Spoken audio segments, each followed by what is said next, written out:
Bonjour à tous.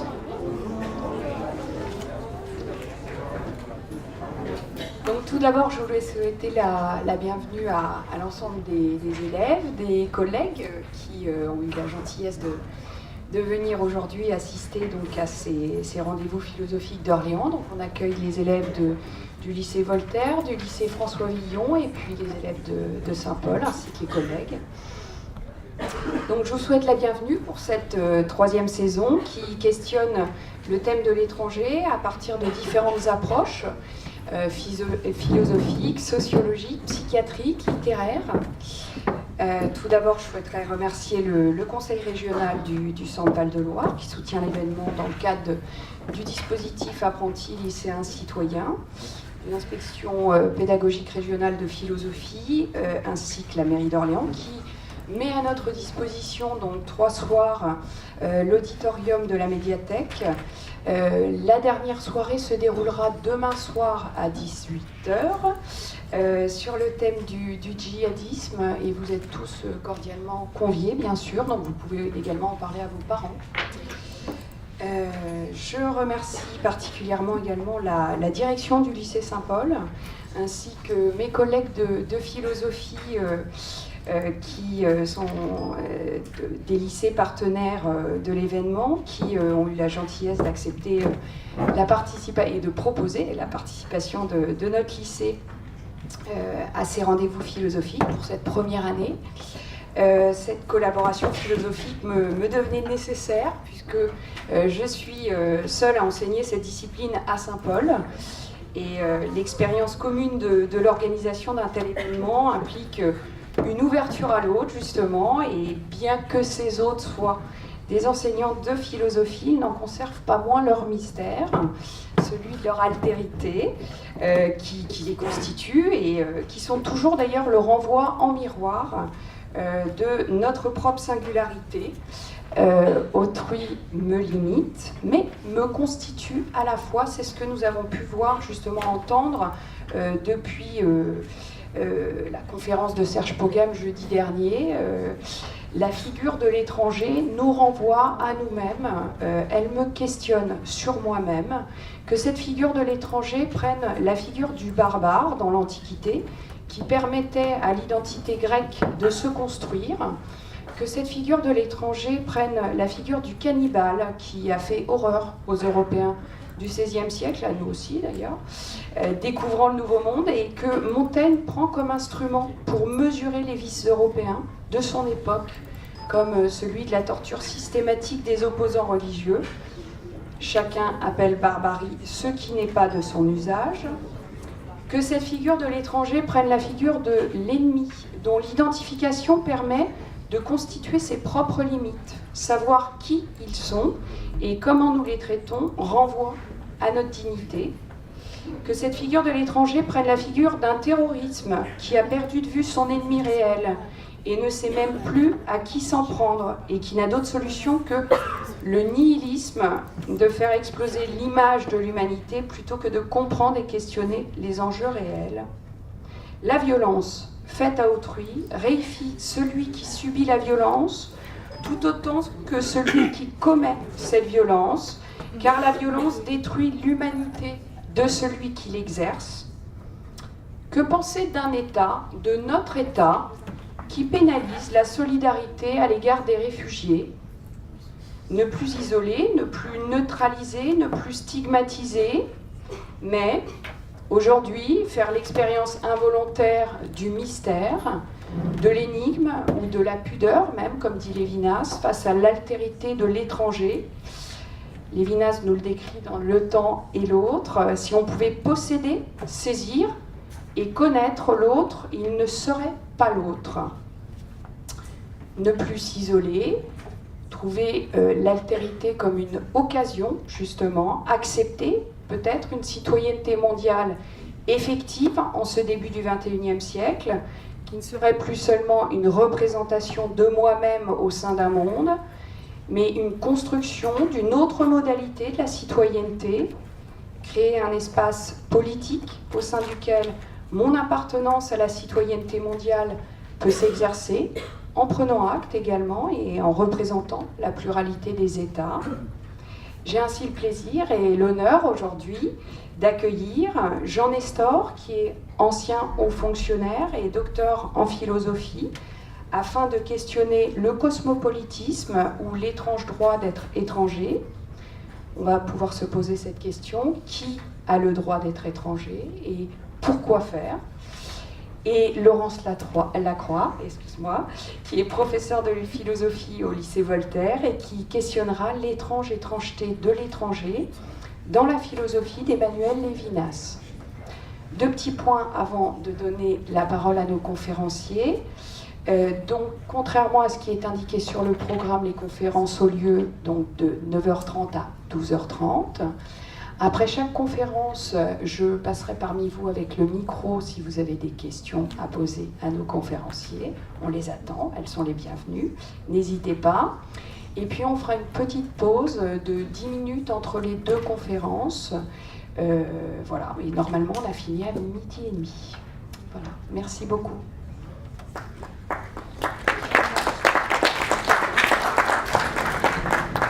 Ça va, tout le monde m'entend? Oui, c'est bon. Donc, à mon tour, je tiens à remercier le lycée Saint-Paul-Bourdon-Blanc de nous recevoir. C'est aussi un grand plaisir pour nous que de partager avec toi. Hein, voilà. La philosophie est donc une grande famille. J'interviens donc ce matin sur Lévinas et vous voyez que de suite je vous ai mis ce qui sera, j'ai envie de dire, au cœur de ma communication concernant Lévinas, à savoir essentiellement le problème donc, de l'étranger qui va tourner autour du problème de l'hitlérisme. Ma vie se serait-elle passée entre l'hitlérisme incessamment pressenti et l'hitlérisme se refusant à tout oubli? Donc Emmanuel Lévinas, 1905-1995. Alors, s'intéresser à Emmanuel Lévinas dans le cadre d'un colloque portant sur l'étranger me paraissait aller de soi. En effet, qui mieux que Lévinas est capable de nous parler de l'étranger? Non seulement parce qu'il a vécu ce statut d'étranger dans sa chair et qu'il sait par conséquent d'un savoir vécu ce qu'implique le fait d'être exclu, marginalisé, parqué, d'avoir eu l'ensemble de sa famille exterminée à Auschwitz. Mais ce savoir, il l'a aussi thématisé, conceptualisé. Il en a fait une éthique. Lévinas, c'est le philosophe de l'éthique. C'est ce que je vais tenter de vous démontrer aujourd'hui. L'étranger est donc au cœur de la pensée d'Emmanuel Lévinas, au point que Jacques Derrida, dans l'allocution qu'il prononça à la mort d'Emmanuel Lévinas, donc là, vous avez Emmanuel Lévinas durant les dernières périodes de sa vie. Et ici, vous avez donc le beau Jacques Derrida quand même. Hein. La philosophie, c'est aussi la beauté et l'éros. Hein. Voilà. Il ne faut pas l'oublier quand même. Hein. Bon, alors, Jacques Derrida prononça donc l'allocution à la mort d'Emmanuel Lévinas. Et donc, il nous dit, je cite Derrida, « L'a-t-on déjà remarqué ? Bien que le mot n'y soit ni fréquent, ni souligné, Totalité et infini, qui est une des œuvres principales d'Emmanuel Lévinas, nous lègue un immense traité de l'hospitalité, c'est-à-dire, pour paraphraser Lévinas, un immense traité portant sur l'étranger. L'œuvre de Lévinas nous convierait donc à recevoir, à accueillir l'étranger. Alors, si vous voulez vous y plonger un peu plus, voici un des ouvrages que je vous conseille de Derrida, portant justement sur la philosophie d'Emmanuel Lévinas. Pourtant, au dire même de Derrida, une telle hospitalité de l'étranger peut, à première lecture, ne pas se laisser percevoir. Quelle en est la raison ? La difficulté à laquelle nous confronte la pensée de Lévinas réside dans les sens multiples qu'elle accorde au terme « étranger », d'où mon titre. Ainsi, saisir avec précision la position qu'il adopte vis-à-vis de l'étranger ne va pas de soi. Elle demande à se voir éclaircie, à se voir mieux cernée. Or, c'est justement dans ce désir d'éclaircissement, dans cette volonté de parvenir à thématiser ce qui relèverait de l'étranger, que va résider toute notre difficulté. Celle-ci ne sera pas de notre fait, mais elle nous contraindra à prendre au sérieux toute l'obscurité, toute la part de mystère, de secret que porte avec elle la philosophie de Lévinas. Pour comprendre d'ores et déjà un tel discours, il convient de situer la parole de Lévinas. Celle-ci s'inscrit dans une opposition à la philosophie occidentale qui se présente comme une philosophie de l'être, c'est-à-dire comme une philosophie construite autour des principes d'identité et de mêmeté. Que ce soit la connaissance ou le sujet pensant, tous deux n'ont de sens que de se référer à une identité, une permanence, une essence qui les pose dans l'être. Or, c'est cette position dans l'être que Lévinas va critiquer et remettre en cause. Son analyse de l'hitlérisme, ainsi que son expérience de la captivité, l'amène très tôt à prendre conscience que la conception de l'être est productrice de violence, de lutte, de guerre. L'existence du mal s'origine donc chez Lévinas de la philosophie de l'être, d'où la nécessité de s'en défaire, de s'en libérer. Ne plus être soi, ne plus être rivé à ce qui est et à ce que l'on est. Tel est l'immense avantage que l'homme peut trouver au fait de devenir étranger à soi-même. La figure de l'étranger ne se réduit donc pas chez Lévinas au simple face-à-face du même et de l'autre. Elle demande à se voir intériorisée afin de permettre à l'individu une sortie de soi, afin de permettre à l'individu d'être hors de son être, c'est-à-dire afin de permettre une évasion. Or, si l'être peut se comprendre comme un poids dont l'individu doit parvenir à se défaire, que peut cependant bien signifier pour un individu le fait de devenir étranger à soi-même? Est-il possible pour un individu de ne plus être soi? C'est les questions essentielles autour desquelles je vais donc faire tourner mon intervention. Cette sortie hors de soi paraît difficilement possible pour un sujet isolé. C'est pourquoi Lévinas va être essentiellement le penseur de l'autre. En effet, c'est dans la rencontre de l'autre et essentiellement dans la thématique qui sera celle de Lévinas, à savoir la rencontre du visage de l'autre, que cette rencontre va me contraindre à sortir de moi-même, c'est-à-dire à me dessaisir de mon propre être pour me constituer comme un être pour autrui. L'étranger ne sera plus donc tant celui qui me fera face, celui dont j'aurai à avoir peur, que celui qui me constituera, que celui par lequel j'adviendrai à moi-même, par lequel je me constituerai dans ma propre subjectivité. L'étranger apparaît donc essentiellement comme celui dont j'ai besoin pour pouvoir moi-même me constituer dans mon être, c'est-à-dire pour pouvoir à moi-même me donner un être. On voit donc toute, j'ai envie de dire, la difficulté, l'amphibologie qui va tourner autour de ce verbe être. Qu'est-ce que l'on doit entendre par être? Est-ce que l'on doit être quelqu'un? Est-ce qu'on doit être un individu ou est-ce qu'on doit sortir de son être? Comment penser cette capacité à devenir étranger à soi-même et en même temps à trouver dans ce fait même de se destituer de soi-même ce qui va me constituer comme moi dans mon rapport à l'autre. Donc c'est toute cette ambivalence qu'il va nous falloir travailler. Alors pour cela, je vais procéder en 3 temps. Et tout d'abord, j'aimerais aborder avec vous la vie de Lévinas pour comprendre effectivement d'où parle Lévinas et pour clarifier donc ces concepts éthiques qui vont être absolument essentiels dans sa vie. Donc tout d'abord, je montrerai comment Lévinas a vécu dans sa chair le fait même d'être un étranger. Ensuite, je montrerai justement que de cette vie qui l'a constitué comme étranger, qui l'a stigmatisé comme étranger, on demande d'en sortir. Et donc, comment la logique de l'évasion, le fait de sortir de l'être, va être pour Lévinas absolument essentiel.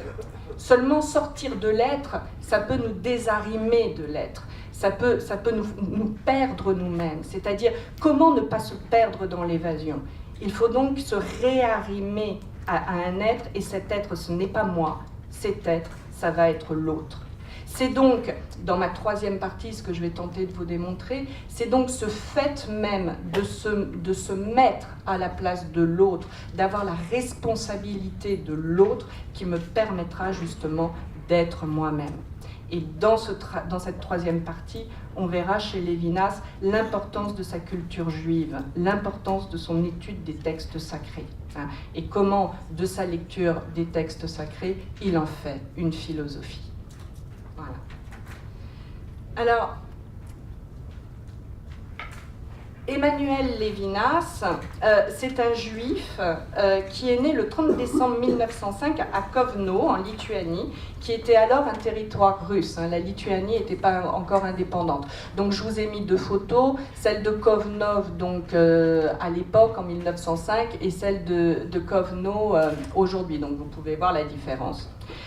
Son père, il tient une librairie avec sa femme Dvora, et ils vont avoir donc trois fils, Emmanuel, Boris et Aminadab. Alors Emmanuel, c'est celui c'est l'aîné, hein, donc c'est celui qui domine.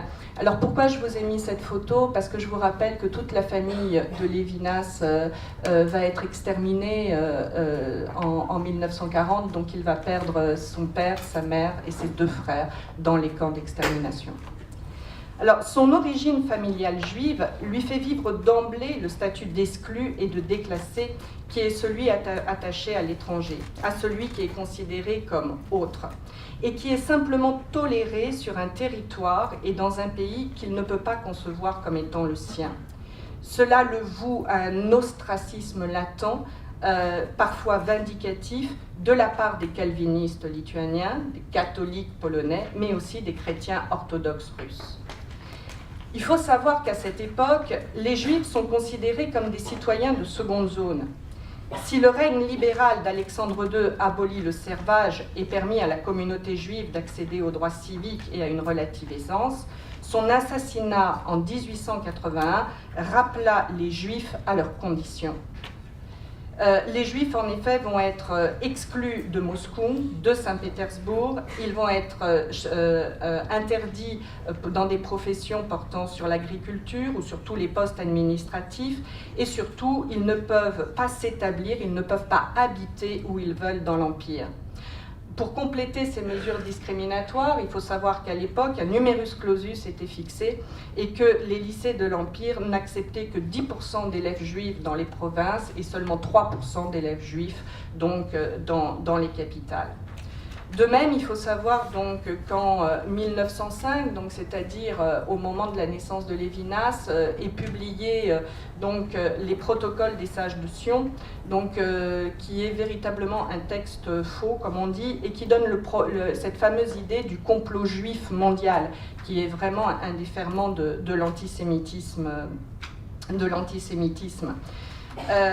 Et alors, qu'est-ce qui s'ensuit de cet antisémitisme? Là aussi, il ne faut pas l'oublier, c'est que vous avez affaire à des pillages, vous avez affaire à des pogroms, dont celui de Kishinev, le 6 et 7 avril 1903, dont vous avez une photographie, qui est un des pogroms les plus sanglants, 50 morts, 500 blessés, 2000 familles sans abri, 700 maisons, 600 fabriques pillées, brûlées.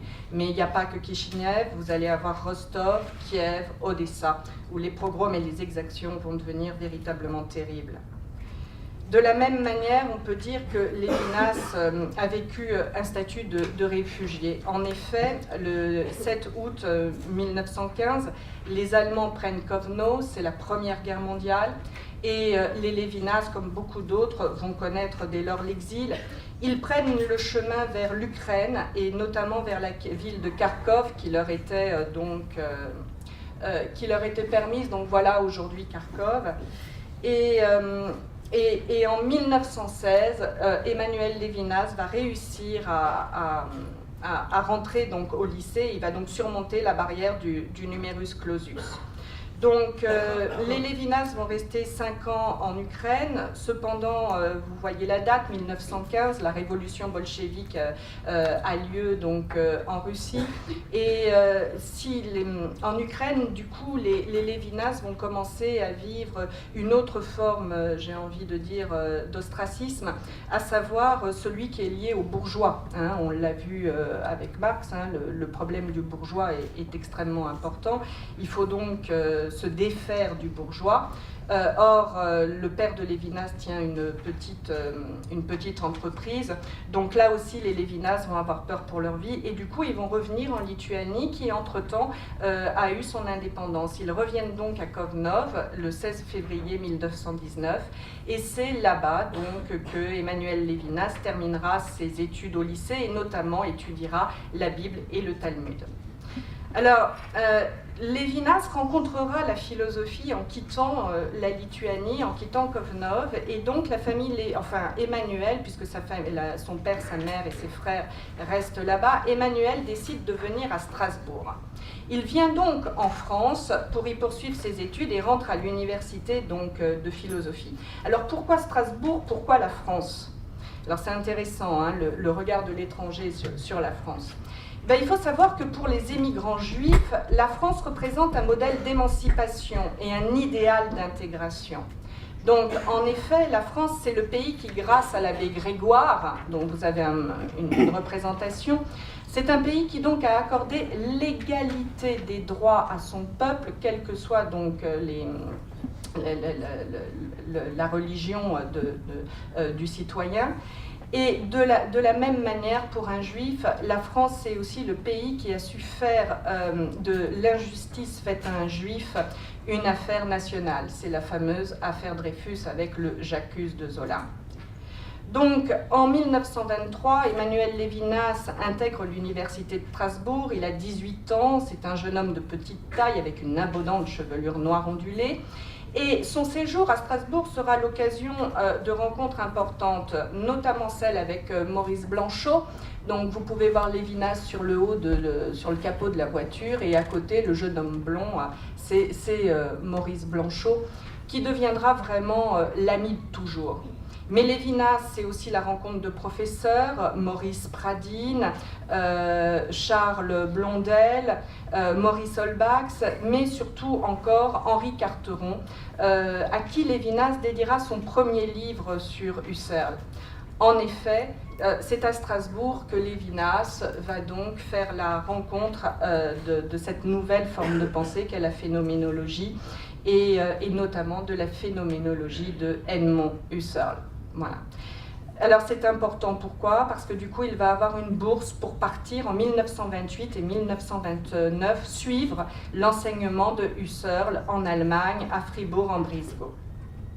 Alors, au moment où Lévinas arrive donc à Fribourg pour suivre l'enseignement de Husserl, celui-ci est en train donc de prendre sa retraite. Ce sont donc ses derniers cours. Mais c'est bien auprès donc de Husserl que Lévinas va découvrir la phénoménologie. Alors, qu'est-ce que c'est que la phénoménologie? C'est important pour cette philosophie de l'être qu'il va tant critiquer. La phénoménologie, c'est la science des phénomènes. Voilà.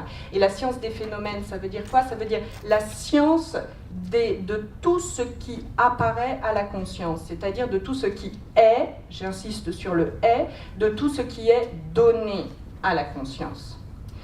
Alors, pour revenir au phénomène, il est nécessaire pour décrire ces phénomènes, pour mettre en place cette science des phénomènes, il est nécessaire de revenir donc aux choses mêmes.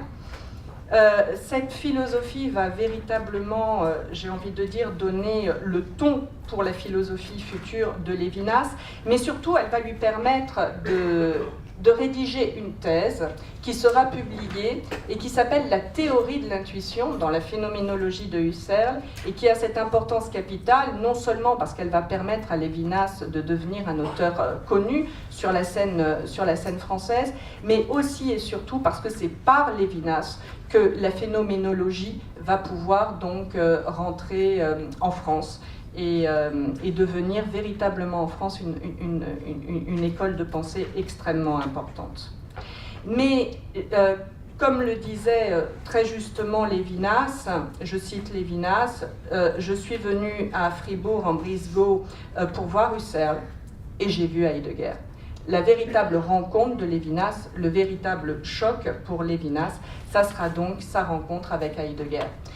Husserl prend donc sa retraite, Heidegger lui succède, et Heidegger, c'est celui qui écrit donc l'être et le temps. Et là aussi, vous voyez encore intervenir ce fameux vocable de l'être. Et c'est véritablement une révélation. Alors, je vous lis ces quelques mots de Lévinas. J'ai l'impression d'avoir accédé non pas à une construction spéculative inédite de plus, mais à de nouvelles possibilités de pensée, à une nouvelle possibilité de passer d'une idée à une autre. C'est cette nouvelle attention aux secrets et aux oublis de la conscience qui révèle le sens de l'objectivité ou de l'être qui m'a paru riche de possibilités.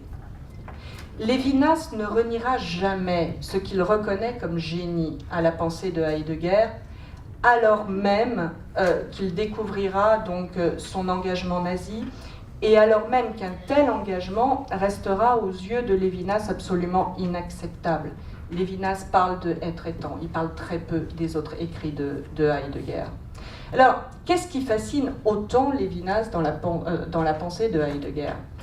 Heidegger, c'est véritablement le philosophe de l'être. C'est celui qui nous rappelle à la question de l'être, qui nous dit qu'effectivement, toute la philosophie occidentale s'est bâtie sur cet oubli de la question de l'être, et qu'elle s'est focalisée sur les étangs, et qu'en se focalisant sur les étangs, c'est-à-dire sur ce qui est, elle a développé essentiellement une pensée technique qui fait de ce monde un monde inhumain.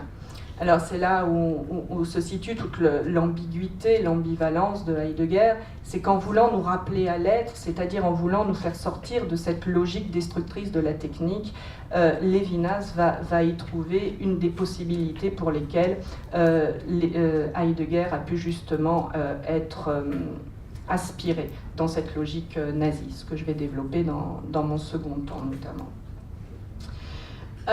Quoi qu'il en soit, il garde de Lévinas cette écoute selon laquelle, effectivement, ce qu'il importe, c'est d'être sensible à ce verbe être et à ce qu'il implique pour nous.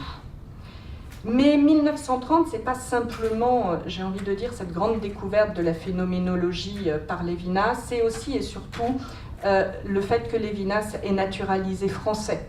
Lévinas devient français. C'est pour lui extrêmement important pour deux choses.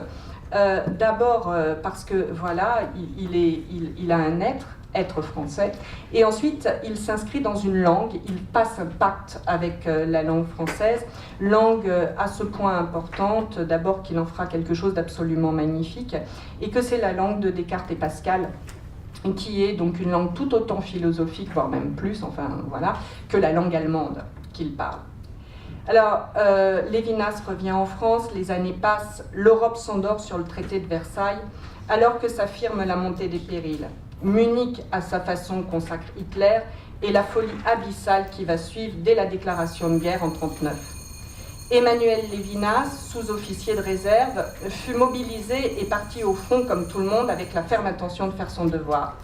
Il fera partie des centaines de milliers de soldats français tombés en masse aux mains des Allemands en 1940.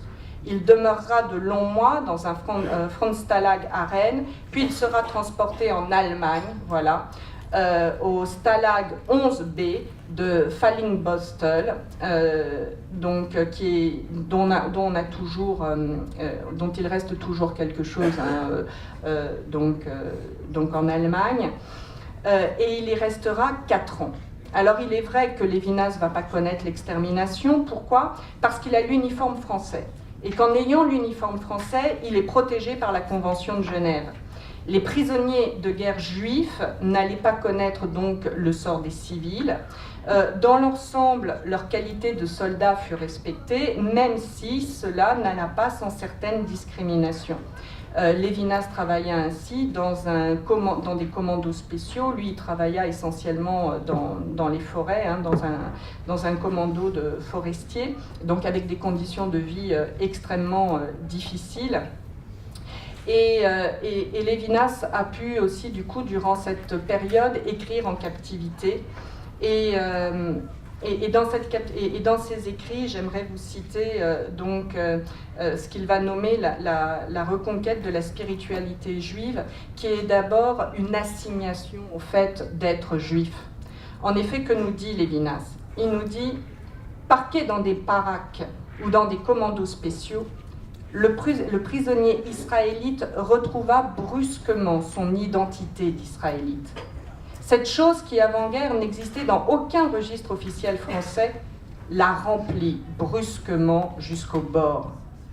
Habitué depuis longtemps à se considérer comme appartenant à la communauté française, il a connu la grande douleur d'en être exclu. » La captivité fait donc saisir à Lévinas que la perfection de l'être est sa brutalité. Il y a une brutalité de ce qu'il va nommer l'Ilia.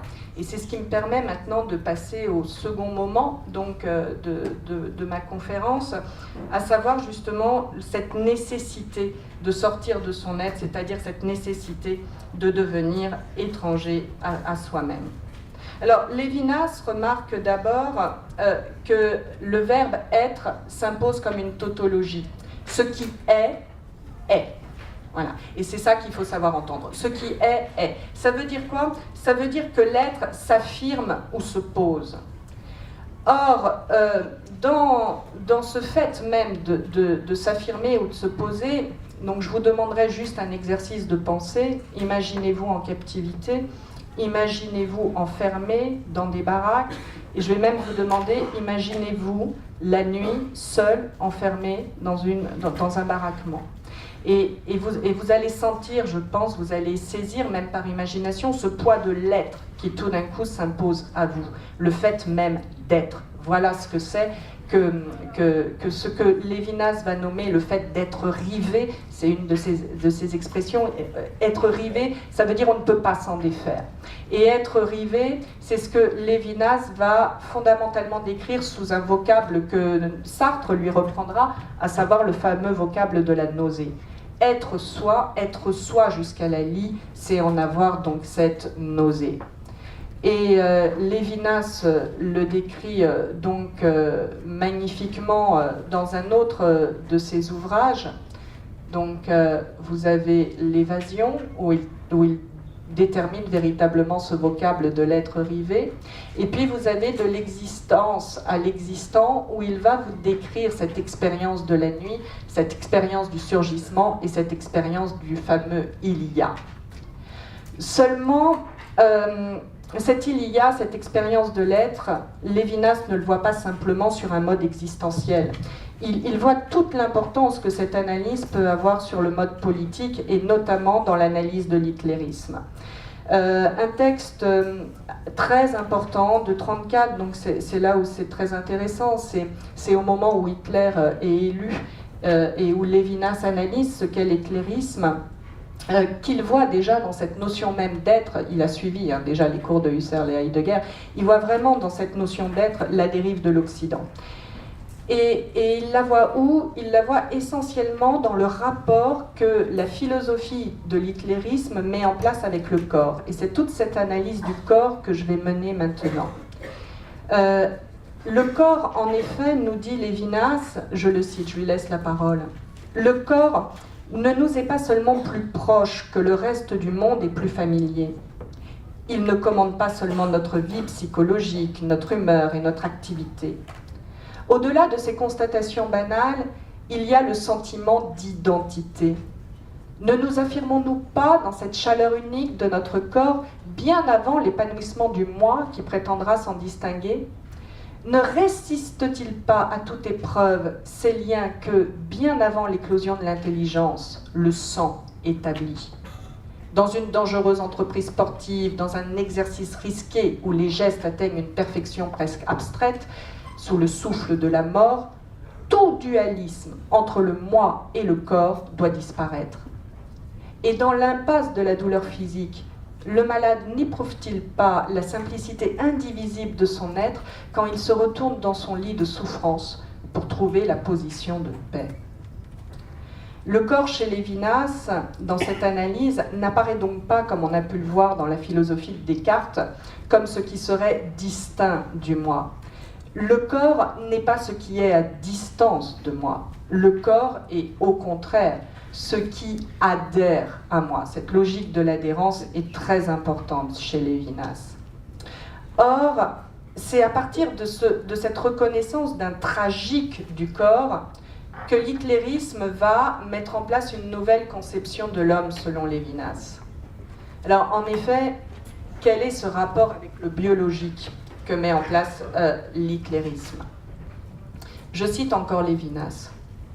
Le biologique, avec tout ce qu'il comporte de fatalité, devient plus qu'un objet de la vie spirituelle. Il en devient le cœur, les mystérieuses voies du sang, les appels de l'hérédité et du passé auxquels le corps sert d'énigmatique véhicule perdent leur nature de problème soumis à la solution d'un moi souverainement libre. L'essence de l'homme n'est plus dans la liberté. C'est ça qui est fondamental, je crois, de souligner. L'essence de l'homme n'est plus dans la liberté, mais dans un espèce d'enchaînement. Être véritablement soi-même, c'est prendre conscience de l'enchaînement inéluctable, unique à notre corps. Une société à base consanguine découle immédiatement de cette concrétisation de l'esprit.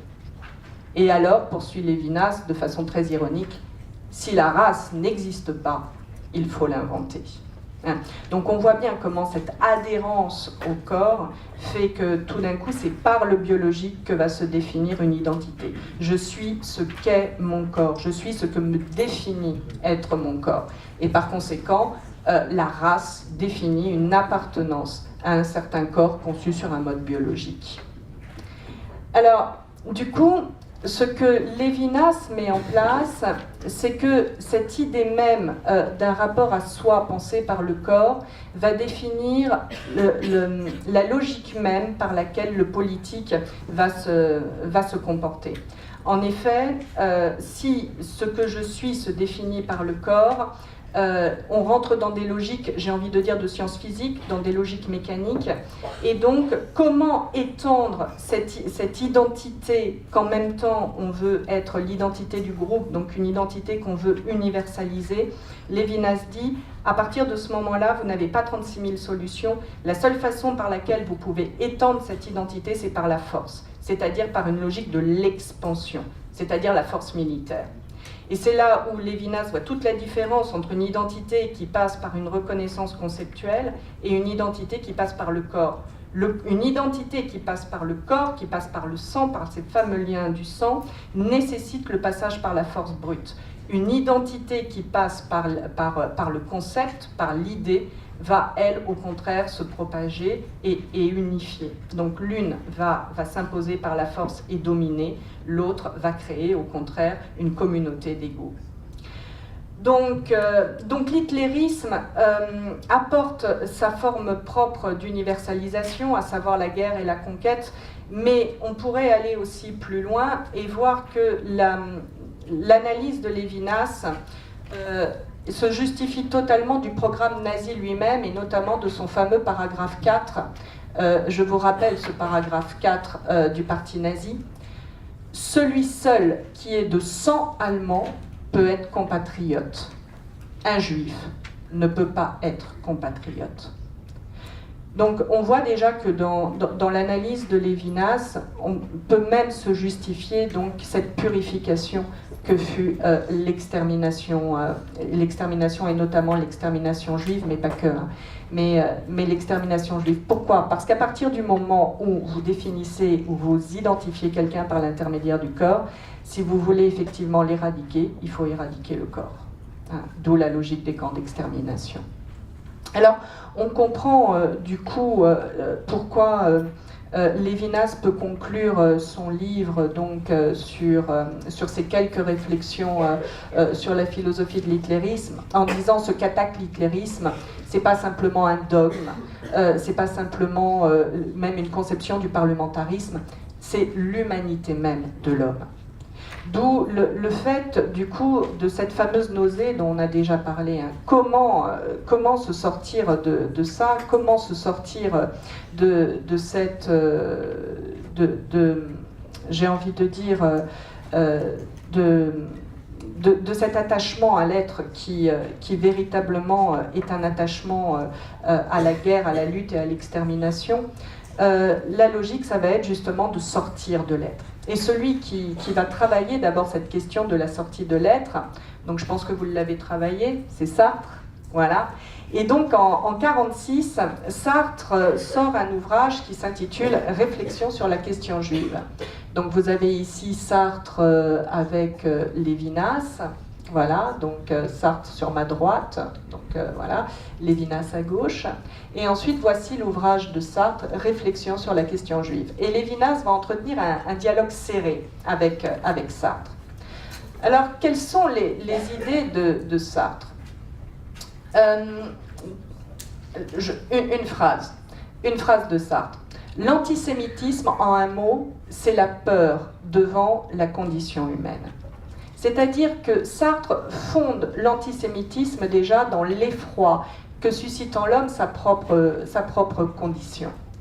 Et pour Sartre, de cette crainte et de cet effroi que suscite le spectacle du monde et de la condition humaine, va surgir donc un antisémitisme, autrement dit une haine du juif. Et Sartre de poursuivre. C'est l'antisémitisme qui fait le juif. C'est la société, non le décret de Dieu, qui fait de lui un juif. C'est elle qui a fait naître le problème juif. C'est nous qui le contraignons à se choisir juif, soit qu'il se fuit, soit qu'il se revendique. C'est nous qui l'avons acculé au dilemme de l'inauthenticité ou de l'authenticité. En d'autres termes, est juif celui que l'antisémite contraint à se reconnaître comme tel. Or, c'est justement sur cette idée du fait que le juif est celui qui serait acculé à l'être par le fait même qu'on l'amène à devoir se reconnaître dans son être, hein, cette fameuse facticité sartrienne par laquelle je me choisis dans l'être. C'est justement cette idée-là que Sartre, que Lévinas va déconstruire. Et vous allez voir qu'il la déconstruit justement en retravaillant cette nécessité de penser un être juif. Alors, que dit Lévinas? Lévinas reconnaît totalement la portée et l'importance de la réflexion sartrienne. Seulement, il va en montrer ce qui est pour lui sa limite. Donc, que nous dit Lévinas? Sartre a peut-être raison de contester aux Juifs une essence. Mais si Sartre lui laisse une existence nue, comme à tous les autres mortels, et la liberté de se faire une essence, soit en se fuyant, soit en assumant la situation qui lui est faite, on est en droit de se demander si cette existence nue n'admet aucune différenciation. La facticité juive n'est-elle pas autre que la facticité d'un monde qui se comprend à partir du présent? Et pour mieux le comprendre, l'ami de toujours, Maurice Blanchot, reprendra cette question en 1962 et il terminera son ouvrage avec cette phrase « Être juif signifie davantage et sans doute quelque chose d'essentiel qu'il importe de mettre à jour ». Et c'est justement donc ce quelque chose d'essentiel que j'aimerais analyser dans la troisième partie de cet exposé. Alors, pour le commencer, je dirais qu'il faut retrouver le sens de l'être juif. Et pour le dire tout de suite, l'être juif pour Lévinas ne se rapporte pas tant à cette fameuse élection divine qui ferait du juif donc un groupe particulier d'hommes. Pour Lévinas, et c'est tout ce que je vais m'attacher maintenant à démontrer, être juif est avant tout la condition même de notre humanité. En cela, tout homme est, pour Lévinas, à concevoir comme juif. Je cite Lévinas. « Dans notre esprit, le juif, c'est l'homme en tout homme. » Alors, pour comprendre cette facticité juive, Lévinas nous conduit à remettre en cause la conception d'une humanité telle que Sartre la voyait, c'est-à-dire d'une humanité comme condition, c'est-à-dire une humanité capable de choisir. En fait, pour Lévinas, il va falloir repenser toute la notion de l'élection, à savoir, je ne me choisis pas comme homme, je ne me choisis pas dans ce que je suis, mais je suis bien choisi. C'est-à-dire qu'il nous faut repenser l'homme comme créature. Il y a bien un impératif de la création qui se prolonge chez Lévinas en impératif du commandement et de la loi. Ce commandement et cette loi, Lévinas va aller la trouver dans la lecture de ces textes talmudiques notamment, et ça va lui faire dire cela. Faire la volonté de Dieu est, dans ce sens, la condition de la facticité. Le fait n'est possible que si, par-delà son pouvoir de se choisir, qui annule sa facticité, l'homme a été choisi, c'est-à-dire élu. Alors, comment comprendre cette idée de l'élection ? Cette idée de l'élection, elle va se justifier chez Lévinas autour de son concept absolument central, ce pourquoi il est connu, à savoir le fameux concept de visage. Le visage, qu'est-ce que c'est ? C'est pour Lévinas ce par quoi l'infini m'est donné. Cet infini, il le reprend à Descartes et notamment à sa troisième méditation. Qu'est-ce que c'est que cet infini ? C'est cette idée qui, en moi, me déborde. C'est l'idée que je ne peux pas contenir. Et donc, c'est l'idée aussi que je ne peux pas avoir créée. Il y a quelque chose en moi qui pose le fait qu'il y ait comme du plus que moi. Or, cet infini, Lévinas, justement, l'inscrit dans le visage de l'autre. Cet infini, c'est ce qui m'appelle par le visage de l'autre. Alors, du coup, qu'est-ce que c'est que le visage ? Le visage, c'est cette marque de l'infini. Et si le visage est cette marque de l'infini, c'est que le visage, c'est justement pas ce que je vous présente de moi, par exemple, en ce moment. Le visage, qu'est-ce que c'est ? C'est pas avoir des yeux, c'est pas avoir une bouche. Si je vous demande quelle est la couleur de mes yeux, et si vous êtes capable de me répondre, c'est que justement, vous ne voyez pas mon visage. Ça va ? Voilà. Le visage, voir le visage de l'autre, c'est justement ne pas dévisager l'autre. Alors, du coup, qu'est-ce que c'est le visage ? Le visage, c'est être sensible à la vulnérabilité de l'autre. Le visage, c'est être sensible justement au fait même que de cet autre, j'en suis essentiellement responsable. Alors, comment cette responsabilité peut-elle naître ? J'ai envie de dire deux choses. La première chose, c'est que lorsque je suis confrontée à l'autre, tout d'un coup, je sens naître en moi une crainte de l'autre. Cette crainte de l'autre, qu'est-ce que c'est ? C'est une forme de déstabilisation, c'est une forme de mise en danger de moi-même. C'est pourquoi l'autre est toujours celui que je crains, justement. Pourquoi je le crains ? Parce que l'autre est celui qui me contraint à remettre en cause ce que Pascal appelait ma place au soleil, c'est-à-dire justement mon statut d'être dans l'être. À partir du moment où je vois de l'autre, néanmoins, nécessairement cette interrogation à savoir, est-ce que je ne prends pas la place de l'autre ? Est-ce que ma vie n'est pas une vie qui, du coup, empêche les autres ou empêche la vie des autres ? Est-ce qu'en vivant, je ne commets pas, j'ai envie de dire, par le fait même de vivre, la mort de l'autre ? Alors ça peut paraître un peu bizarre, mais si vous réfléchissez au problème, par exemple, de pollution, je trouve que la chose, elle est très juste. Aujourd'hui, nous sommes ici, nous consommons, nous vivons, nous buvons de l'eau dans des verres en plastique, etc. D'où nous vient tout cela ? Voilà. C'est-à-dire, est-ce que la possibilité même que nous avons de vivre dans ce monde occidental riche n'est pas rendue possible par le fait que nous exploitons d'autres ailleurs, et notre vie serait donc condition même de la mort des autres. Voilà.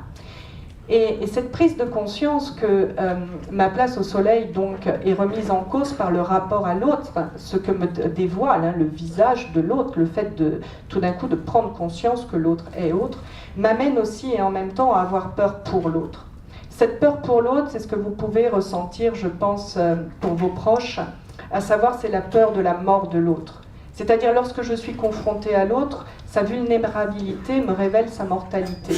Et sa mortalité me conduit au fait de devoir l'accompagner dans cette logique de mortalité. En d'autres termes, la crainte pour l'autre, c'est la crainte de savoir que je ne peux pas laisser l'autre mourir seul et que je me dois donc d'être à ses côtés pour l'accompagner. Alors, du coup, on peut constater on peut constater, si vous voulez, que dans Totalité et Infini, Lévinas va véritablement nous révéler donc, cette analyse du visage qui me fait accéder à l'autre. Cependant, Totalité et Infini pose quand même le problème d'une subjectivité qui a à s'ouvrir à l'autre et qui a comme à faire l'effort d'aller vers l'autre. Ça va être toute l'importance d'un de ses derniers ouvrages, à savoir Autrement qu'être ou Au-delà de l'essence. Pourquoi ? Parce que Lévinas, en fait, nous contraint à aller au-delà de l'idée même d'une subjectivité qui s'ouvrirait à l'autre. Le rapport que j'ai à l'autre n'est pas simplement un rapport de prise en charge, c'est-à-dire c'est pas simplement un rapport qui fait que j'ai à prendre soin de l'autre. Ce que Lévinas nous demande de penser dans Autrement qu'être, c'est que le rapport à l'autre est véritablement ce qui me permet de devenir moi, c'est-à-dire le moi a à prendre la place de l'autre. Ça va être sa fameuse thèse de la substitution. Qu'est-ce que c'est qu'être moi ? Alors, être moi, j'ai envie de dire, c'est deux choses. La première chose, c'est ne pas pouvoir se dérober à sa responsabilité. J'ai la responsabilité pour autrui. Mais aussi, du coup, être moi, c'est simplement cette simple expression qui est de dire « me voici ».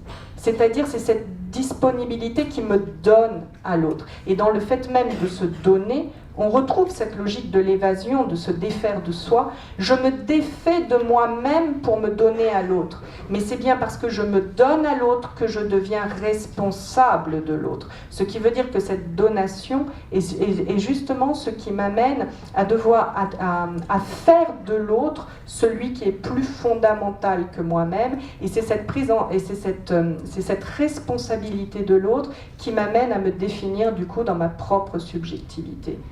Qui suis-je ? Je suis celui qui a la charge de l'autre. Voilà. Et c'est bien parce que je suis celui qui a la charge de l'autre que je suis. Et on retrouve là, du coup, l'analyse de Lévinas telle qu'elle avait été conduite dans son fameux « Être juif ». Être juif, qu'est-ce que c'est ? Ça s'inscrit du coup dans le prolongement d'une nécessité tant philosophique que spirituelle d'être une réponse à autrui. C'est-à-dire d'être une réponse à une humanité qui se refuse à la clôture et qui privilégie en l'homme l'antériorité de l'inscription et de l'impératif éthique. En d'autres termes, qu'est-ce que c'est qu'être homme ? C'est savoir ne pas se dérober à la charge qu'impose la souffrance des autres. Alors, telle est la tâche que chacun d'entre nous a à effectuer. Nous avons à prendre en charge autrui, tout en sachant que la réciproque n'est pas vraie. Je n'ai pas à demander à autrui de me prendre en charge. Mais c'est aussi pour Lévinas l'importance capitale de la religion juive. C'est le savoir ancestral, immémorial que véhicule la religion juive et qu'elle a du coup pour tâche d'universaliser. Et là, on est bien dans la propagation de l'idée. On n'est absolument pas dans l'expansion d'une force. Répandre à nous, donc, notre humanité, nous amener à notre humanité. Alors du coup, pour terminer cette conférence, j'aimerais rendre hommage à Emmanuel Lévinas. Et il me semblait que le mieux, c'était de rendre hommage à Emmanuel Lévinas par l'intermédiaire de ses propres mots. C'est l'hommage que lui-même a accordé à un autre philosophe. Alors, que disait Emmanuel Lévinas ? Il disait « L'aspect véritablement philosophique d'une philosophie se mesure à son actualité. Le plus pur hommage qu'on puisse lui rendre consiste à la mêler aux préoccupations de l'heure. Celles de notre époque sont particulièrement poignantes. Voilà, il me semble qu'à l'heure d'aujourd'hui, avec tous les problèmes que nous rencontrons autour de cette question de l'étranger, de la manière dont nous devons traiter l'étranger, la philosophie de Lévinas doit véritablement sonner en nous comme un marteau. Hein, Et voilà, et cette tâche de la culture juive de nous rappeler à ce qu'est l'humain véritablement faire sens pour nous. Voilà. Être juif, voilà notre tâche aujourd'hui. Donc je conclurai par ces quelques mots. Lévinas a ouvertement pris le parti de réintroduire la transcendance dans une tradition qui se faisait une gloire et un devoir de l'écarter. Il en appelle pour cela à la mémoire d'une culture, la culture juive, où s'est proféré le commandement de veiller sur son frère, où s'est concrétisée la certitude que seule cette veille permet d'advenir à sa singularité de sujet, puisque nul ne peut le faire pour un autre, puisque chacun est élu pour elle. L'élection du peuple juif n'est donc autre que celle par laquelle tout homme advient à lui-même. Loin d'être un surcroît de privilèges, elle est plutôt un surplus de responsabilités. En voulant faire résonner une parole venue d'ailleurs, la parole juive, immémoriale, Lévinas montre comment l'émergence de ce sujet éthique délivre de la complaisance violente où se tient un moi qui subordonne son humanité à l'être et à son affirmation. En ce sens très exactement, l'élection est synonyme de sainteté. La sainteté suppose donc l'amour désintéressé de Dieu qui, avant de m'assurer sa protection et mon salut, me commande d'inventer moi-même les pensées, les paroles et les actes de bonté et de protection que je dois à la fragilité de l'autre homme. Merci.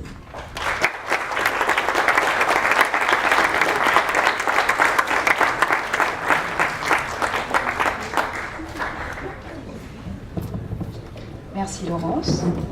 Donc on va procéder aux questions. N'hésitez pas, je passe parmi vous, levez la main. C'est toujours la première, on dit, qui est difficile.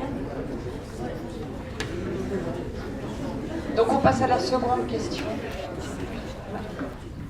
Quand vous parlez de facticité du présent, oui. C'est parce que la mémoire juive est toujours actuelle aujourd'hui? Alors on pourrait dire ça comme ça, oui. Alors ce terme de facticité, il pose problème quand même, parce qu'il est lui aussi très ambivalent. Alors il y a deux formes de facticité. Si on se place dans la philosophie sartrienne, la facticité, ça se définit déjà par le fait de pouvoir se choisir. Voilà. Donc c'est-à-dire, je vais tout simplement choisir l'être que je vais être au présent. Ça va? Vous allez choisir vos orientations. Vous allez faire ce que vous voulez faire de vous au présent. Ça va, ça? Voilà. Alors, il y a une autre forme de facticité qui est presque à l'origine du terme, qui est le fait même d'être. Voilà.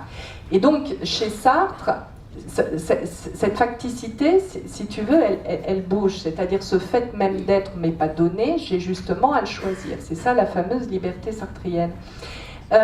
Et donc, ça se choisit au présent. Chez Lévinas, j'ai envie de dire, ce fait d'être, je ne le choisis pas.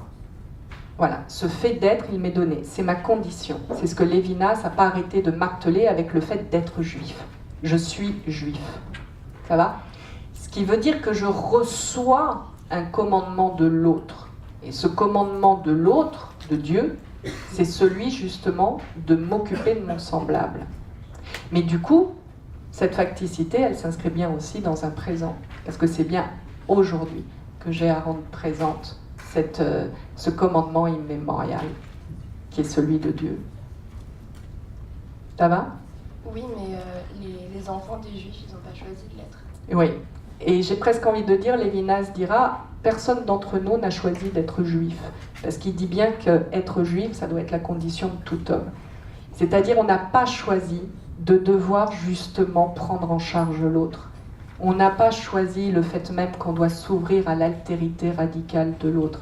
On n'a pas choisi qu'on a la vie de l'autre entre nos mains et que j'ai la responsabilité de la vie de l'autre entre nos mains. C'est ça qui me fait homme. Donc on n'a pas choisi notre humanité. Et c'est là où il discute très fortement avec Lévinas, avec Sartre. C'est-à-dire, il arrime notre humanité justement à autre chose qu'à notre liberté. Oui, on n'a pas choisi, tout à fait. Et c'est bien ce qu'il dit. Et c'est ce qu'il. Et je ne sais pas si je vous l'ai bien fait sentir, mais ça a été véritablement toute l'expérience à la fois de son enfance et surtout de la captivité. C'est là où Lévinas te dira, dans un camp de concentration ou dans un camp d'extermination, tu sais que tu n'as pas choisi d'être juif. Et tu l'es, quoi. C'est bien parce que tu l'es que tu es là, quoi. Voilà, et c'est ce fait d'être rivé, c'est cette adhérence dont je ne peux me défaire. Et qui est un poids, hein. C'est-à-dire la philosophie de Lévinas, elle n'est pas gaie. Voilà. Elle peut le devenir, je pense, parce qu'il y a l'amour qui va venir transmuer ce poids de l'existence. Mais effectivement, je ne choisis pas. Voilà. Et si je ne le fais pas, c'est là l'inhumanité, la barbarie, quoi. C'est là où ça se voit. C'est-à-dire si je n'accepte pas ma condition, c'est là où je deviens fondamentalement barbare envers l'autre, quoi. C'est ça le nazisme, c'est l'adhérence.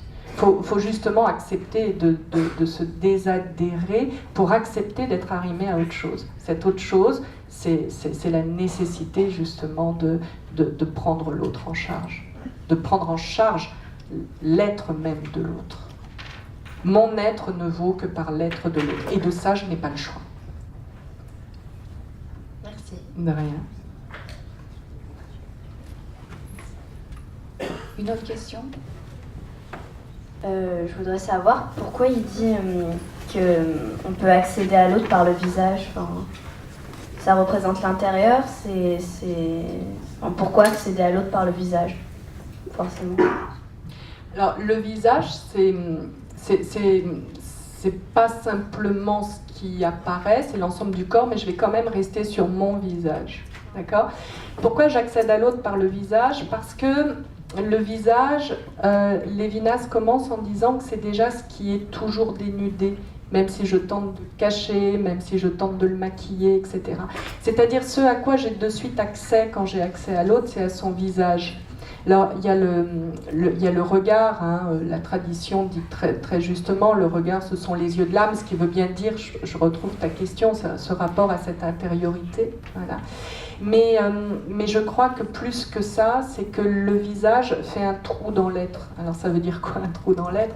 Ça veut dire que si je regarde tout ce qui est là, j'ai l'ordinateur, j'ai la feuille de papier, j'ai tout. Tout est utilisable pour moi, tout est à portée de main, tout est manipulable. Si je veux jeter mon gobelet, je peux le jeter tout de suite, là, hop, peu m'importe en fait. Tu vois ? Tout est à disposition. Alors que tout d'un coup, quand je vois un visage, il y a quelque chose qui s'arrête dans ma possession du monde. Et ce qui s'arrête, c'est que quand je vois un visage, je ne vois pas une chose. Quand je vois un visage, je vois l'autre. Et c'est cet autre-là c'est-à-dire je te vois. Quand je vois un visage, je te vois. Alors du coup, Lévinas va aller le travailler avec la question de l'infinité chez Descartes. Mais l'infinité, ça veut dire quoi ? Ça veut dire que quand je te vois, je ne peux pas te saisir. Voilà. C'est-à-dire tu es là, tu es face à moi, mais en même temps tu es infiniment proche de moi et en même temps infiniment loin. C'est-à-dire que je ne peux que m'assurer qu'il ne t'arrive rien, je ne peux que m'assurer du fait que tu es ce dont tu as besoin. Mais en même temps, je ne peux pas te posséder. J'ai presque envie de dire, je ne peux même pas te connaître. Tu restes pour moi un mystère, une énigme.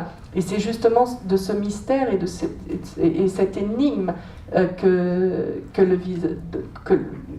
caractérise en fait l'accès à ton visage. Donc le visage, en fait, il n'est pas représentable. C'est pas ce que je vois de toi. J'ai presque envie de dire, le visage, c'est ce que je sens de toi en sentant ton humanité, c'est-à-dire en sentant que tu es celui ou celle avec lequel je peux entrer en dialogue, mais que tu es aussi celui ou celle dont j'ai à prendre soin. Voilà, c'est ça. Que je n'ai pas à toucher. Merci. De rien. Une autre question ? Vous parliez des différentes sémantiques du mot étranger et en fait on n'a vu qu'une perception pendant toute la conférence. On n'a vu qu'une seule perception de l'étranger. Alors en fait, quand je disais plusieurs conceptions, c'est la première idée, c'est celle qui fait que l'étranger, c'est celui qui me fait face et qui peut se développer jusqu'au... Voilà. 3, 2, 1, 2, 3, et qui peut se développer jusque dans l'idée même de la haine du juif. Hein. L'autre, l'étranger, c'est l'autre, c'est celui qui est autre que moi. Ensuite, la seconde conception, c'était le fait de devenir étranger à soi-même. C'est-à-dire, tu vois, cette sortie de soi qui me fait me sentir autre que moi-même. Tu vois ? Et ensuite, la troisième idée de cet étranger, c'était de faire l'étranger comme celui qui m'est le plus propre, le plus intime. Par exemple, par le fait même que je peux me mettre à ta place, c'est-à-dire je t'intègre en moi-même jusqu'à faire de ton intégration mon propre être.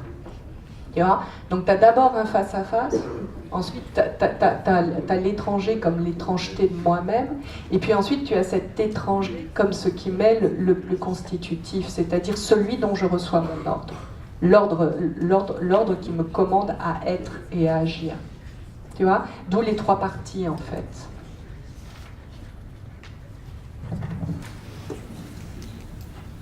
Alors, moi, ce que je veux savoir, est-ce que sortir de soi, ça peut conduire à une forme d'autocritique, au final ? Oui. J'ai envie de dire, sortir de soi...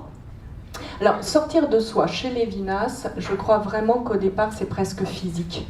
La sortie de soi, c'est ce qui me permet de respirer. Je veux dire, l'être soi, c'est vraiment très corporel quelque part. Hein. L'être soi, c'est la nausée que j'ai par le fait même d'être moi-même. Voilà, il y a un enfermement capital dans le fait d'être soi.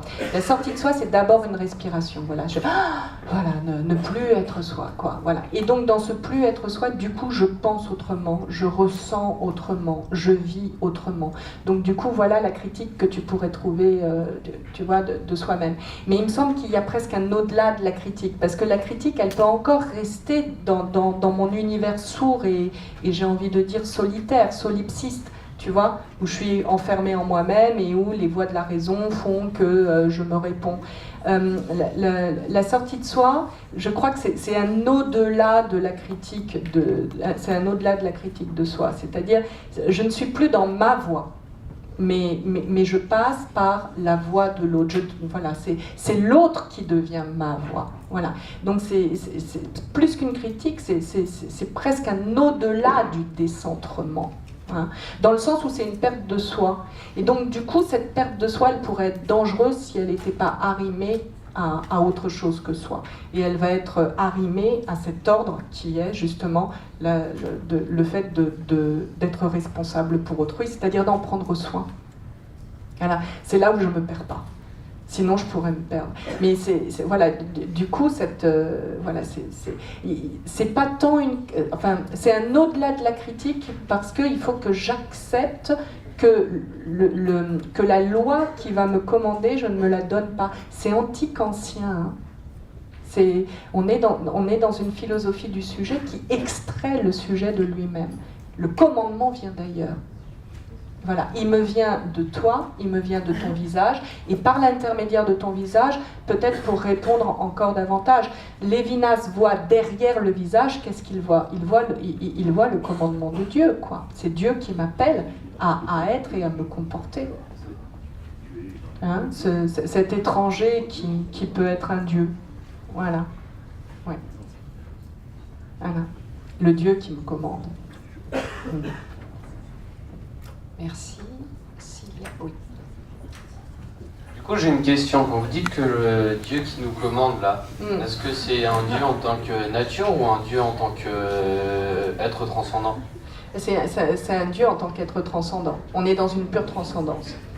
Alors, ça a été souvent la critique qui a été apportée à Lévinas, hein, à savoir, vous faites de la philosophie à partir de la théologie. Lévinas assume totalement, enfin je veux dire ça va dans la logique même de sa pensée, de son être juif comme il dit. Mais comment faut-il entendre ça ? Le discours théologique n'est pas un dogme, il n'y a jamais de dogme chez Lévinas, aucun dogme. L'écriture, elle est toujours lue à partir d'une approche philosophique qui là s'inscrit dans cette critique de la philosophie de l'être. Mais les textes religieux ont à nous apprendre. Voilà, je crois que c'est ça. Lévinas dit attention, il n'y a pas que les textes philosophiques qui ont à nous apprendre, il y a aussi le texte religieux qui a à nous apprendre. Et le texte religieux, il ne nous dit pas ce que l'on doit penser. Le texte religieux, comme n'importe quel texte, il est à interpréter. Lévinas, il pratique véritablement l'herméneutique. Et c'est une herméneutique qui n'est jamais achevée. C'est-à-dire, je ne suis jamais certaine que l'interprétation que je donne d'un texte est l'interprétation définitive. Et pour Lévinas, ce qui me paraît très juste, pour Lévinas, tous les grands textes, de quelque ordre qu'ils soient, philosophiques, politiques, poétiques, religieux, etc., ce sont des textes, j'ai envie de dire, sans fond, c'est-à-dire dont ce qu'ils ont à nous apprendre revient constamment, c'est jamais terminé, ce sont des textes qui toujours nous révèlent quelque chose. Voilà, donc il y a un exercice constant de la raison sur les textes religieux et autres. Il y a un exercice de déchiffrage qui est d'entendre, encore une fois, un sens qui a à se donner à nous pour nous permettre de vivre, quoi, pour nous permettre d'être. La vie est connaissance, elle tourne autour de la connaissance. C'est elle qui nous permet d'élaborer notre expérience de nous-mêmes, du monde, d'autrui, etc. Mais c'est une connaissance qui est toujours à faire et qui sera toujours à faire. Donc c'est aussi une responsabilité. Voilà. En ce sens, il n'y a pas de discours religieux clos chez Lévinas. Oui, j'ai une question qui prolonge un peu la remarque d'Azzedine. Tu dis qu'il assume en fait le fait qu'il travaille en fait ou qu'il élabore sa philosophie avec une théologie. C'est vrai, mais est-ce que en fait quand il parle de Dieu ou du commandement de Dieu, est-ce qu'il justement il se réfère pas tout simplement à cet infini en fait qui est dans l'autre en fait?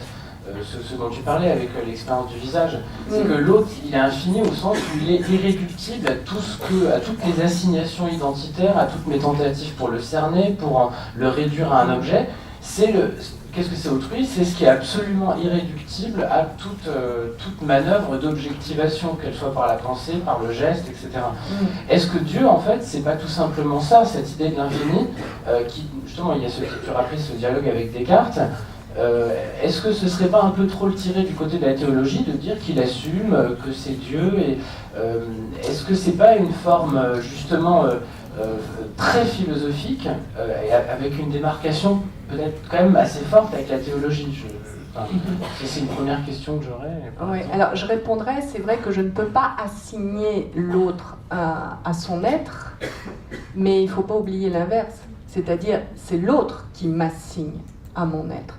Et effectivement, l'autre, c'est ce lieu de l'infini. Comme dit toujours Lévinas, il dit de toute façon, le rapport à la morale, enfin, voilà, il ne se fait pas dans mon rapport à Dieu, il se fait dans mon rapport à l'autre. Mais il n'empêche que l'autre, le visage de l'autre, c'est l'appel de Dieu. Donc je pense que Dieu, après, qu'est-ce qu'il faut y mettre derrière Mais est-ce que justement, l'appel de Dieu, en fait, c'est pas uniquement, tout simplement, cet infini qui habite l'altérité, en fait? Et Dieu serait une sorte de métaphore ou d'image pour décrire cet infini, en fait, qui habite l'altérité. Mais ce ne serait pas un Dieu comme on le conçoit habituellement, c'est-à-dire un être transcendant qui aurait créé le monde, etc. C'est là quand même où je mets deux bémols. C'est que la philosophie de Lévinas, elle se veut une philosophie de la transcendance. Et pour moi, s'il parle de Dieu, voilà, il parle de Dieu. Voilà. Et parce que c'est le transcendant. Voilà. Chez Descartes, l'infini, il met intérieur, pas chez Lévinas. Tu vois, cette transcendance. Oui, mais c'est pareil, encore une fois, la transcendance de l'autre, ça peut être aussi la transcendance de l'altérité d'autrui. Et à ce moment-là, Dieu est davantage une métaphore, en fait, qu'une réalité. Enfin, justement, il dit que l'autre, c'est pas une réalité transcendante, c'est-à-dire une sorte de chose qui serait au-delà. C'est justement cette expérience de quelque chose qui m'échappera toujours, en fait, même lorsque je crois l'avoir saisi. Oui, mais... Et est-ce que quand par exemple, on dit que voilà, comment dire, que autrui c'est Dieu, ou qu'il y a la présence de Dieu dans autrui, est-ce que d'une certaine manière, on chosifie pas un peu ce que veut dire Lévinas, en fait? Je ne sais pas, parce qu'il le dit constamment. Enfin, il a un nombre d'écrits absolument incroyable, hein, quand même, notamment sur le Talmud. Hein, bon. Ensuite, je crois qu'il y a deux choses, c'est-à-dire le rapport à l'autre, oui, mais le rapport que l'autre a à moi, à ce qu'il me fait être. Il y a deux termes essentiels chez Lévinas, transcendance et création, c'est-à-dire on est des créatures chez Lévinas. Et il ne faut pas l'oublier. D'où le concept de Dieu. Après, qu'est-ce qu'on met dans le Dieu? Je veux dire, c'est pas le Dieu d'Isaac, de Jacob, d'Abraham, c'est pas non plus le Dieu des philosophes. C'est un Dieu qui se pense selon le théologique et selon le philosophique. Et là, je crois encore qu'il faut sortir des... Enfin, voilà, c'est-à-dire... il n'y a pas de dichotomie à faire, quoi, parce qu'elle scinde, parce qu'elle reste dans une philosophie de l'être. Tu vois, il y a à prendre ce que la tradition philosophique, ce que la tradition religieuse nous donne en termes de texte, et le texte parle, comme le visage de l'autre parle.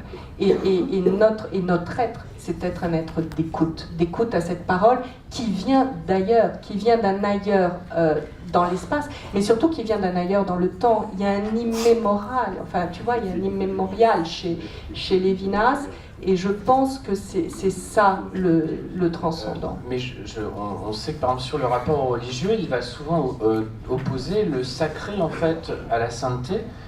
Justement, donc le rapport au religieux qui serait d'ordre du sacré, c'est celui qui va avoir tendance à chosifier en fait le religieux. Ouais. Et est-ce que justement, en assumant un peu trop l'idée que ce serait Dieu dont on parle habituellement, est-ce que justement on n'en fait pas une sorte d'être en fait, qui nie en fait cette transcendance, cette infinité que Lévinas cherche à dégager? Oui, et est-ce que le divin, c'est pas de l'humain? Quand il dit justement que la vraie religiosité c'est celle de la sainteté, un saint c'est un être humain en fait qui s'est mis à la hauteur en fait, ou qui s'est hissé à la hauteur en fait justement de la transcendance. Et donc est-ce qu'on n'est pas un peu, enfin je sais pas, mais peut-être que je tire Lévinas vers une version très laïcisée ou une écoute non, parce que métaphorique, je pense qu'il serait d'accord. du message religieux. Voilà. Je pense qu'il serait d'accord. Mais par contre, je crois aussi qu'il y a une nécessité de ce vocable dans sa philosophie, qui est que est-ce que l'homme peut se penser dans un rapport à la sainteté, comme tu dis, et à sa propre transcendance seul? Je ne le crois pas. Je crois qu'il y a vraiment cette volonté quand même d'inscrire l'humanité dans un critère à autre chose qu'elle-même. Oui, mais autre chose qu'elle-même, ça peut être précisément autrui et pas... C'est autrui chez Lévinas. Alors, Dieu permettrait d'écrire justement cette transcendance, cette autre d'autrui. Ouais. Et ça ne veut pas dire justement, enfin, mon propos ne veut pas dire qu'il faudrait justement considérer qu'en se coupant de Dieu, on se coupe de l'altérité. C'est qu'en fait... Non, mais par contre, ça nous permet de la penser. Il ne faut pas oublier qu'on est quand même dans une pensée. Ça nous permet de la penser, et cette pensée, elle n'est pas évidente. L'histoire en a fait la preuve. Et je crois que la chose aussi qu'a Lévinas, il ne faut pas l'oublier, c'est qu'il est constamment en dialogue avec Heidegger. Voilà. Et donc, voilà, comment penser l'être au-delà de l'être. Enfin, voilà. C'est toute la difficulté. Donc ensuite, il y a aussi l'usage du langage. Enfin, tu vois, après, il faut... Comment on formule ça? Merci beaucoup. On a eu un bel exercice de dialectique, je crois, en direct. S'il n'y a plus de questions... Ah, si, il y en a une. Il y a une chose que j'ai pas compris du coup.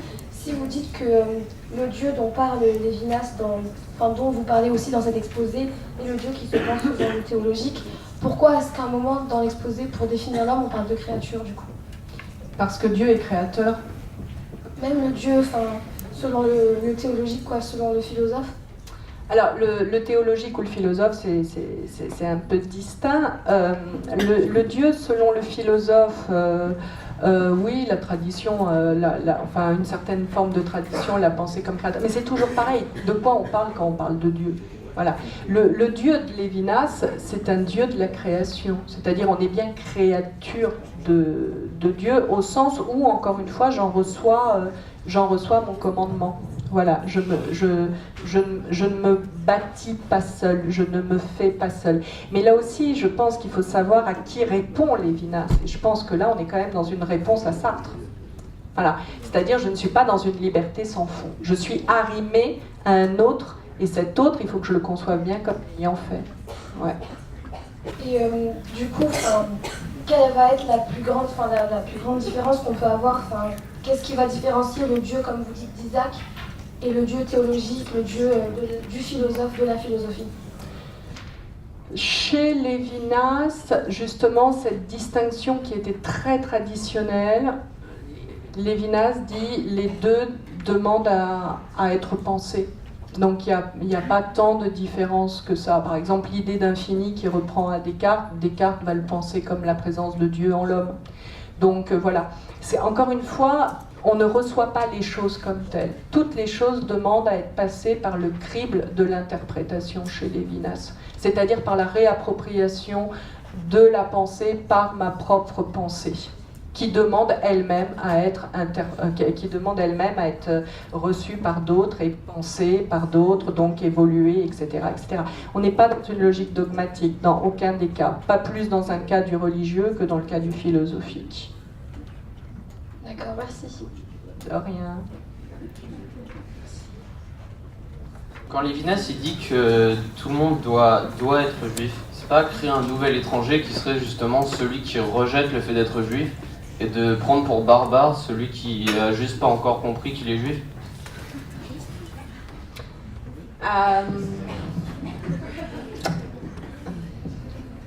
J'ai envie de dire, là encore, derrière la pensée de Lévinas, il y a du réel.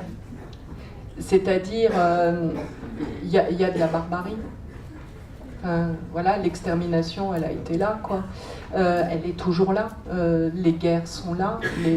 Les tortures existent. Enfin, il y a de la barbarie. On n'a toujours pas compris. C'est-à-dire, il y a une logique universaliste qui nous demande justement de sortir des logiques historiques dans lesquelles on s'enlise, quoi. Il y a du barbare. Hein. Celui qui n'est pas juif, c'est pas forcément un barbare. Au sens de Lévinas, celui qui n'est pas juif, c'est celui qui ne prend pas en compte l'autre. C'est-à-dire celui qui est capable justement de lui porter atteinte. Les logiques de guerre, voilà ce qui nous fait nous entretuer. Et donc, dans cette capacité qu'on a à s'entretuer, oui, on ne voit pas comme, on ne voit pas le visage de l'autre, on ne voit pas l'infini en l'autre, on ne voit pas le fait que je n'ai pas à me l'approprier, je n'ai pas à en faire ce que j'en veux, et surtout s'il me gêne, je n'ai pas à l'éradiquer.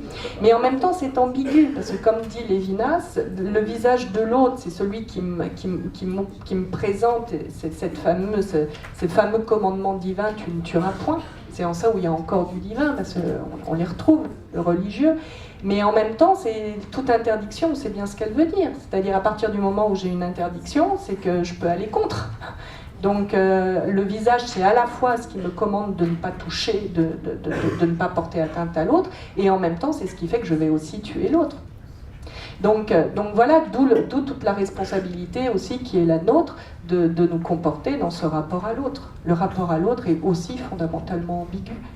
J'ai à choisir là l'écoute, de voir un visage ou de ne pas voir un visage, d'être capable de porter atteinte à l'autre, de l'humilier, de le harceler, de rire à ses dépens, enfin voilà, hein, ça va jusque-là, hein, ou de voir en l'autre l'autre.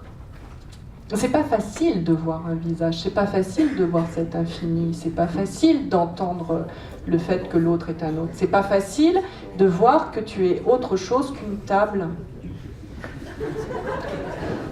Parce que tu te donnes là, donc du coup, de la même manière que je peux utiliser la table, pourquoi je ne pourrais pas t'utiliser? C'est toute la logique de l'exploitation de l'homme par l'homme. On s'exploite, on s'aliène, on se tue, on se torture, on s'extermine, enfin voilà, il y a du réel. Hein. Voilà. Comment aller au-delà de ça? Comment aller au-delà de ça, quoi? Je crois que c'est tout le travail de la pensée de Lévinas, avec les moyens qui sont les siens. C'est tout le travail de la pensée de Lévinas. Ce qui l'importe, c'est pas Dieu, hein, c'est l'humanité. Hein, ça, on est d'accord. Hein, on est totalement d'accord. Hein. C'est que l'humanité s'élève à son humanité. Pour lui, c'est ça, être juif. Et comme il est juif, il faut voir d'où il parle aussi. Il a vécu les camps, il a vécu l'extermination. Donc c'est aussi le fait de dire, je ne suis pas dans la vengeance, je ne réclame pas quelque chose pour moi. En ayant vécu ça, j'ouvre quand même, je dis à l'humanité son nécessaire besoin d'être humain. Enfin, vous voyez ? Voilà, c'est pour ça que je trouve que c'est très très important de remettre la pensée de Lévinas en contexte. Il a vécu les pogroms, il a vécu les pillages, il a vécu l'expulsion, il a vécu le statut de réfugié, etc., etc. Le statut d'étranger, Dieu sait, il sait ce que c'est. Du coup, c'est celui qui torture ou qui fait du mal à l'autre, du coup, s'il n'est pas juif, ça reste un être humain ou pas, en fait? Ben... Il a toujours la capacité après de devenir juif, en fait, de se séparer de ce qu'il a fait avant, non? Oui, toujours. Toujours. Du coup, il reste un être humain quand même. Bah, l'être humain, je dirais, c'est cette possibilité même que l'on a d'être humain. Voilà, l'animal, il est rivé à ce qu'il est, il ne peut pas être autre chose que ce qu'il est. Le propre de l'humain, c'est que nous sommes toujours dans cette nécessaire construction de nous-mêmes. La sainteté, que celui qui n'a jamais péché jette la première pierre. Voilà, je veux dire, on n'est pas des saints, il n'y a pas les saints d'un côté et ceux qui ne seraient pas saints de l'autre. On est tous dans ce travail qui nous demande à sortir de nous-mêmes, de notre affirmation qui crée, encore une fois, ces logiques d'opposition pour réussir à être ensemble. Voilà. Il y a bien un être, il y a bien un verbe être, mais je crois qu'il est vraiment à construire, et il est à construire encore une fois, dans l'attention que j'accorde à l'autre, au tout autre. C'est vraiment une philosophie qui s'ouvre à tous. Il n'y a pas de ségrégation en ce sens-là, il n'y a pas de coupure. Je dirais qu'il n'y a pas de rupture, il y a une exigence. Être juif, c'est une exigence. Je vais faire preuve d'autorité, on va dire que c'est la dernière question. Oui. Parce qu'il faut qu'on fasse une petite pause. Merci à tous. Une pause de 10 minutes.